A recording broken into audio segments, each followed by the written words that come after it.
Hey guys, welcome back to another video. It's Josh here again, and since it's Christmas, I thought I would do for you guys a kind of Christmas gifts do's and don'ts for gamers. So I know this is a bit late, so it's more of a last minute Christmas gifts video, but yeah, I've got quite a few things to show to you guys today.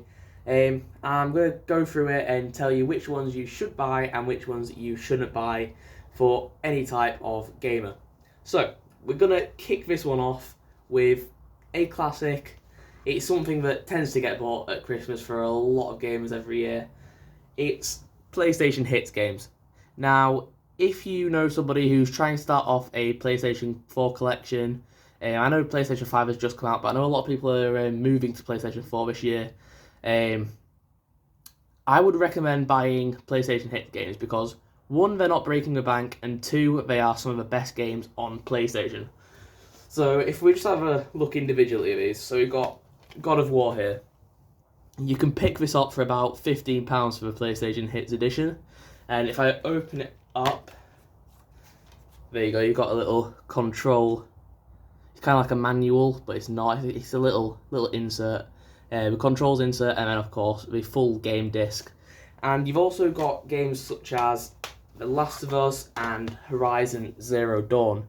Now, this Horizon Zero Dawn is also the complete edition, so it comes with the Frozen Wilds DLC.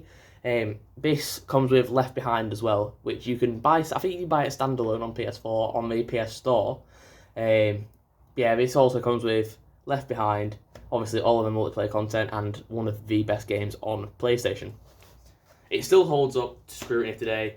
And I know The Last of Us Part 2 has just come out, but that is still quite expensive, so if you're not wanting to break the bank, I'd probably say go for PlayStation Hits games. Now, moving on, we have a couple of items here which are suitable for any collectors you may know. You know, people who like to collect memorabilia for games, and also more collectible things such as steelbooks, strategy guides, etc. I would recommend getting steelbook games. So as you can see, I've got two here. I have got Borderlands 3 steelbook and Deus Ex Mankind Divided. Now, I haven't actually played this game yet. I think I've played about 2 minutes of it, so I do need to get on with this.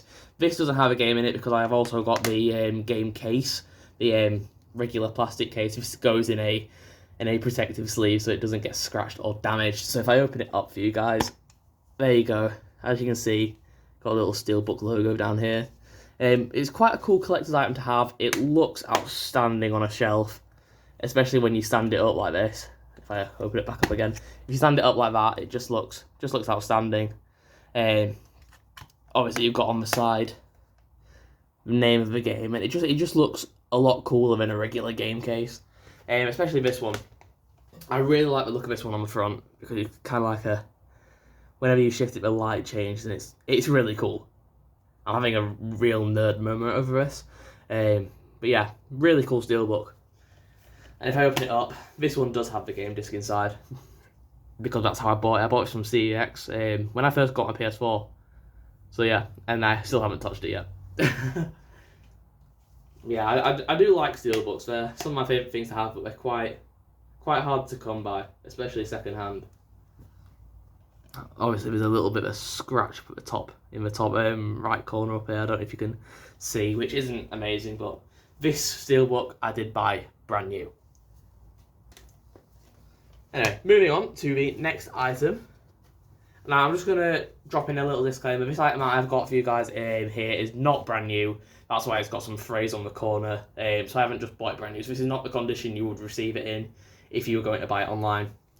It's the PS4 Special DC Edition. I think this is produced and that by Warner Brothers Studios. I don't know if this is just a third-party collection or what, but anyway, here we go. This is the Special DC Edition. There's also a Wizarding World Edition for Harry Potter, but this has Injustice 2 Legendary Edition, which has all the DLC, which is outstanding. Justice League on Blu-ray. I know that physical Blu-rays and films are like a dying art now. Everyone is moving to streaming, and I know this is on Netflix as well, but it's still cool to have a physical disc. And there's also a pin badge and a magnet, as well as, if I open it up for you guys, there is also, I'll show you the actual content that you get in it. Four cases. The first case is a little added extra. It's just a regular Blu-ray case, but it's got some Batman DC Hush collectible postcards.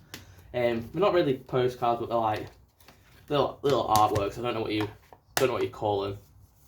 But if I take them out of this little cardboard, whatever you want to call it, little binding thing, which are not the easiest to remove because I don't want to take the little sticker off the back and ruin it. Here we go. So, obviously you've got Batman and Catwoman here. We've just got Batman perched on top of what I believe is a gargoyle. Batman in combat. Batman, Catwoman and Harley Quinn. Batman, I believe his name's Nightwing. I'm not sure. I haven't played a Batman game in ages. So yeah, I could be wrong on that one. And then, of course, a really, really creepy picture of the Joker. So yeah, quite a cool little set of cards to have. Although it's not like, something that you could probably display on show in your house, because that creepy postcard of the Joker is likely to kind of like push away any visitors to your house. They are quite a cool little set to have. This is actually still in wrapping because I haven't used it yet. Justice League Blu-ray disc. Haven't watched the movie, so I can't really give an opinion on it. Spectacular. Daily Mirror. So, you've heard it from them, if not from me. The next item is the Batman collectibles, which I'm going to leave until after I've shown you the game. This is Injustice 2 Legendary Edition. 9 out of 10 Game of the Year. So, quite cool. 10 DLC fighters, 5 Premier skins. Pretty cool as well. It's also got all the Teenage Mutant Ninja Turtles, which I find absolutely outstanding. Although you do have to collect the different, I don't know what you call them, whether you can call them components or parts or whatever. But you have to collect the other 3 characters. I think you start off with Donatello, and then you have to collect the rest. So yeah. And I'll show you the Batman collectibles. So obviously you've got an outstandingly big pin badge. The one for the Harry Potter collection takes up a full side of this. And then obviously you've got the Batman magnet. I think the magnet for Harry Potter is like a little circular picture. I believe it's Hogwarts. I might be wrong, so don't take my word for that one. But yeah, it's quite a cool little set to have, especially if you're into DC and Batman and all that type of thing. I think it's called the DC Multiverse. I'm not like fully into everything like that. Yeah, the next item is actually a physical item. It's not a game, but it's something you can use for your controller. It's just a standard controller skin, silicone controller skin. It really does help you grip during gameplay. Obviously, I haven't got this on my controller. I've got 2 of these. One of them is on my controller, which is upstairs charging at the moment. Because I kind of played it until it had 0 charge, which is not a smart idea. But yeah, quite sturdy as well. It doesn't tend to tear very easily. I have torn 1 of these. I can't remember which brand this is, but I did tear 1, which is my own fault because my fingernails were a bit sharp that day. But yeah, very inexpensive as well. I think this cost me about £3 from Game, or it might have been £5. I'm not sure. But yeah, quite a cool little accessory to have. And it also, the smoke grey colour does go with your controller very well. Depending on what colour controller you have. If you've got a standard black one, then it goes extremely well. Moving on to the next item. This is the Starlink Battle for Atlas set, which if you follow my Instagram @TheRetroReview, you will know I already have this. I've had it for a couple of months now, and I've barely played it. But yeah, the Starlink Battle for Atlas set you can get very cheaply now. I think you can get it for about £4 brand new. And I'll show you what you get in the starter set. You get a poster as well of the Starlink universe, and you also get a little chart for the different parts, the different toys you can collect, because obviously this is a Toys to Life game. This is the ship that you will get with the starter pack. Now, as you can see, it's got a little chip underneath which you can't damage, because that's what connects it to your controller and, of course, outputs it to the TV or whatever screen you are using it on. But yeah, quite large. It's quite an obtuse little thing. But it does connect to your controller very well with a stand. It also comes with a cable, I believe. But yeah, it's got a little stand which you snap onto your controller, and then this kind of like sits on the front, so it's not getting in the way or anything. It's quite cool how it can just go straight onto your screen as well, and you can swap and change the weapons which go on the side here very easily. And you also have a little pilot which sits in there. And I'll show you the different parts to it. So you've got obviously your standard pilot, which you get with the starter kit. I don't know if this is going to focus. Probably not. There you go. That's the pilot you get with the starter kit. And then the 3 weapons you get is I think these are called freeze missiles. So yeah, these are quite small and dinky. Obviously, they have a chip on the bottom. Yeah, these are the freeze missiles. You've got the flamethrower, which is one of my favourite weapons. And then my favourite weapon is the shredder, which is literally just a Gatling gun. So yeah, and this game is rated PEGI 7, so if you're wanting to get something for a kid, if they're into, like space and all that type of thing, I do recommend getting this. It's very inexpensive and it's a very large set. So yeah, and you can have hours of fun with it. Now, moving on to the don'ts for Christmas. These are probably the worst games to buy unless they have specifically asked for them. The first thing, this is not a specific game, it's a generalised category.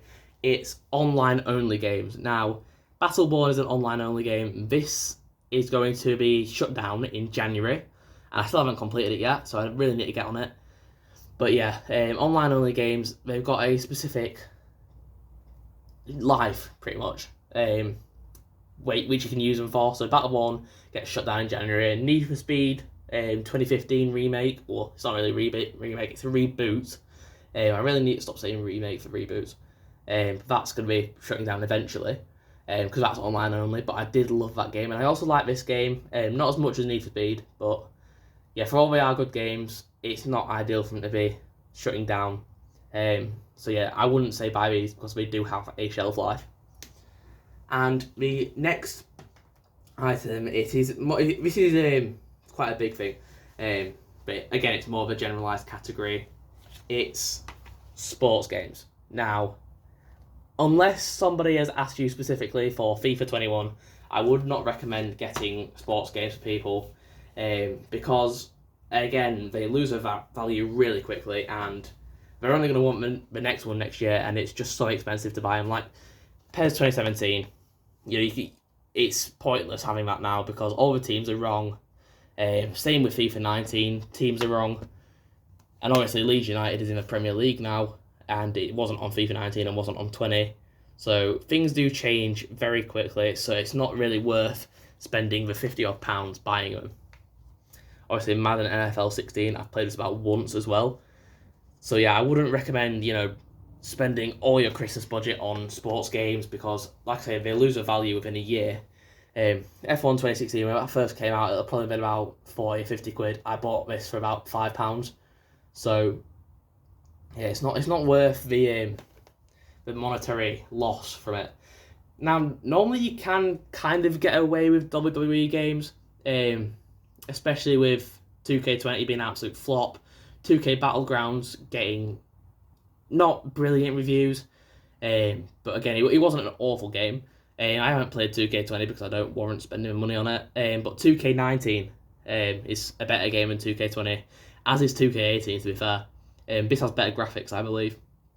So, you can kind of get away with them at the moment, but with things like FIFA, they're still on the go, and PES, the value just goes down so quickly.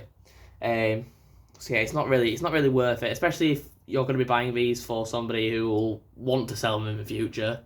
Going to be like, oh yeah, amazing, we've got FIFA 21, when it comes out, when FIFA 22 comes out, we'll just sell it and make all our money back and get FIFA 22. It doesn't work like that. It's a bit pants, I've got to be honest. But that's how it is. So yeah, it's up to you whether you want to buy them. If people have asked you specifically for them, then obviously you might as well get it, keep people happy. But otherwise, stick to the ones that I've showed you, like Steelbooks, collector's items, PlayStation Hits games. They are outstanding. So yeah. Anyway, guys, that's it for this video. Hope you enjoyed it. Check out all the other videos on my channel. Also, check out my Instagram at The Retro Review. If you enjoyed it, leave a like down below and subscribe to my channel. It'd be much appreciated. I'm trying to grow this channel and my Instagram as much as I can. So yeah, please shout me out if you want. If you enjoy the content, like I say, leave a like, subscribe, leave a comment. If you have any criticism or any compliments, I'm more than happy to read it and reply. And yeah, that's it for this video. So I will see you in the next one. Bye, guys.